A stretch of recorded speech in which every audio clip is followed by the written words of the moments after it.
ఇది ఇదేందా ఇది నేను చూడలే. మై డియర్ ఫాలోవర్స్, ముందైతే నా ఛానల్ని సబ్స్క్రైబ్ అయితే చేసేయండి. ఇది ఒక్క హెల్ప్ అయితే చేయండి నాకు. ఇంకోటి లైక్ ఒకటి చేసి కింద నా గంట సింబల్ ఏదైతే ఉందో దాన్ని ఆ నోటిఫికేషన్స్ ఆన్లో అయితే పెట్టుకోండి. చాలా మంది చూస్తున్నారు కానీ సబ్స్క్రైబ్ అయితే ఎవరు చేయట్లేదు, అట్లాగే పోతా ఉన్నాయి, వ్యూస్ కూడా రావట్లేదు. ఇంకా మ్యాటర్లోకి అయితే వచ్చేద్దాము.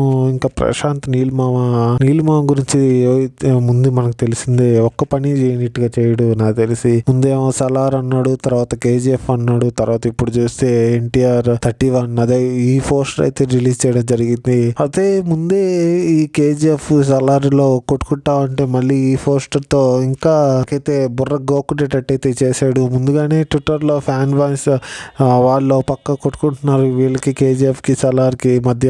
వాళ్ళకి ఏం చేయాలి, ఏది ఫస్ట్ వస్తుందో తెలియక ఇప్పుడు నీలిమా ఇది ఒకటి పెట్టి మళ్ళీ దీంట్లో కూడా ఇంకా కన్ఫ్యూజన్ చేశాడు. ఏది ముందు వస్తుందో అయితే చాలా మందికి అయితే తెలీదు. ఇంకా ఎన్టీఆర్ కొత్త మూవీ ఉంది కదా, దాని పేరు కూడా డ్రాగన్ అని చెప్పేసి సినీ ఇండస్ట్రీలో అయితే వినిపిస్తుంది పేరు. ఇదే ముందే ఇట్లా జరుగుతూ ఉంటే మళ్ళీ దేనిజోడు ఈ పోస్టర్ తీసుకుని వచ్చి హైప్ అయితే ఇచ్చారు. స్టిల్ నేనైతే ఇంకా వెయిట్ చేస్తున్నాను దీనికోసం. ఎన్టీఆర్ ఏదైతే వస్తుందో దాని గురించి వెయిట్ అయితే చేస్తున్నాను. ఈ కేజీఎఫ్ ఎప్పుడు వస్తుందో తెలియదు, అది ఒక సలార్ ఎప్పుడు వస్తుందో తెలియదు. స్టిల్ అన్నిటికోసం అయితే వెయిట్ చేస్తున్నాను. ప్రొడ్యూసర్ ఎవరైతే ఉన్నారో ఒక చిన్న క్లూ ఇచ్చేస్తే ఆడియన్స్ అయితే చాలా వరకు తగ్గుతారు. నాకు తెలిసి క్యూరియాసిటీ చాలా వరకు తగ్గుతుంది. మీరేమో ఇట్లా పోస్టర్ల మీద పోస్టర్లు రిలీజ్ చేస్తారు, మాకే మూవీ వస్తుందో తెలియదు, ఇదొకటి అదొకటి, అది లేకపోతే దానికి దీనికి లింక్ ఉందో తెలియదు, దీనికి దానికి లింక్ ఉందో తెలియదు.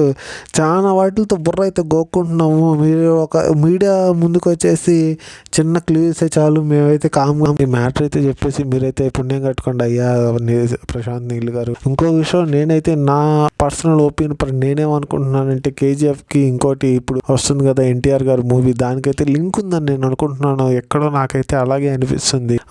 కేజీఎఫ్ జరగక ముందైతే ఏదైతే జరిగిందో దానికి దీనికి లింక్ చేస్తారని నేను అనుకుంటున్నాను. ఇది ఎంతవరకు కరెక్ట్ అని నాకు గెస్ట్ కరెక్ట్గా తెలియదు, అందుకే నేనేం చెప్పట్లేదు. వన్స్ కన్ఫర్మ్ అయిన తర్వాత మీకైతే ఇన్ఫర్మేషన్ ఇస్తాను నేను ఖచ్చితంగా. ప్రశాంత్ నీలిమామ ఏం ప్లాన్ చేస్తున్నాడు ఎవరికి తెలియదు, దానికి దీనికి ఏంది లింక్ అని తెలియదు. ఎందుకో అది కన్నడ ఇండస్ట్రీ కాబట్టి నాకు తెలిసి లింక్ చేయరు అనుకుంటున్నాను. ఇంకా సలార్ ఉంది, ఆ సలార్ కి దీనికి లింక్ అంటే ఐ థింక్ ఉండకపోవచ్చు నాకు తెలిసి. చూద్దాం, మనమైతే స్టిల్ దాకా వెయిట్ చేద్దాం. మీరేమనుకుంటున్నారు కామెంట్ అయితే చేసేయండి. Thank you guys.